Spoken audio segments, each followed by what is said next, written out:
Okay, I wanted to go over this answer to the question on the practice test.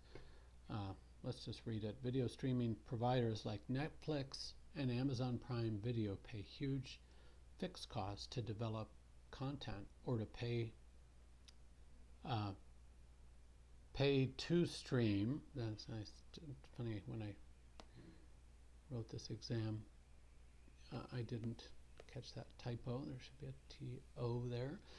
Content that others have created. Marginal costs are nearly zero. Does this mean that the video streaming industry is a natural monopoly? Explain your answer and support it with the appropriate graph. Hint, your graph should have a quantity in millions of monthly subscribers on the x-axis and price in dollars per month on the y-axis. So this boils down to the following. Let's think about what this looks like. So quantity would be millions of subscribers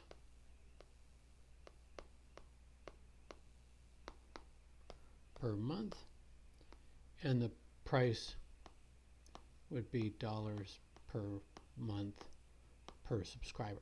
All right, and so just as for many natural monopolies, there's the fact of large fixed costs and essentially zero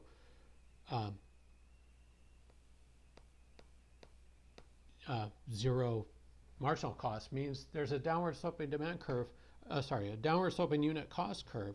And we've seen before that for many markets that this is consistent with natural monopoly. Notice that a small firm would have very large unit costs, but a bigger firm would have much lower unit costs, and so bigger firms, to a certain point, would be able to drive out smaller firms. So the question is, what point is that? And it comes down to a question of demand. Both there must be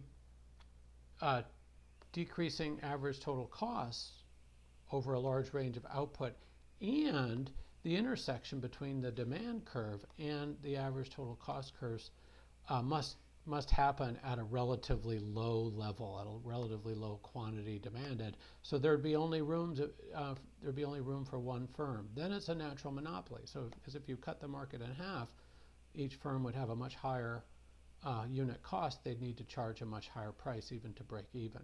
So I'm going to I'll put in green the demand for a natural monopoly curve. If the demand were like this, video streaming would be a natural monopoly. So it comes down to a question: what's the nature of the demand? Is demand, there's going to be some millions demanded at very close to what we call the minimum efficient scale. So the minimum efficient scale of a firm is when average total costs get to within, say, 10% of their lowest possible cost, whatever we define that. If the quantity demanded at unit costs is very large relative to that minimum efficient scale, then we got a natural monopoly. But if, as is probably the case with streaming, the demand curve is somewhere way out here to the right, and I'm drawing it steep, but it's probably pretty flat. I'll call it D prime. Then this is not a natural monopoly at all. If we define minimum unit cost there, even the way I've drawn it, there's room for three firms, and probably the way Americans and people of the world demand streamed content, probably the demand curve is way out to the right, way off of my iPad screen. So the fact that there's so much demand means that there's room for a lot of producers. How many producers? I don't know. We just are seeing a bunch of entry. Peacock, NBC Peacock just entered. HBO Max just entered. This is April 2020. So there's been just a flurry of entry. So we have Netflix, Amazon, Hulu, Quibo just entered somewhat recently. just a whole bunch of others and more entering. All Apple Plus, Disney entered within the last few months. Anyway, uh, we're seeing this entry, which indicates that there's plenty of room left before price is knocked down anywhere near minimum average costs, and there's room for 10, 15. How many firms? I don't know, but a lot. Anyway, that's the answer. It's the answer back to the original question to make sure we can all nail this. Um, does this mean that the video streaming industry is a natural monopoly? And the answer is no.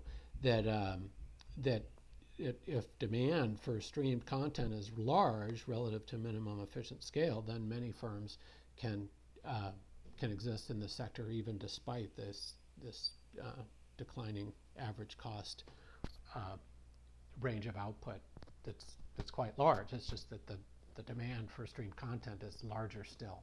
So that's the answer. Again, no, it's not a natural monopoly, and because demand is so high for streamed content that many firms can exist at each attaining the minimum efficient scale.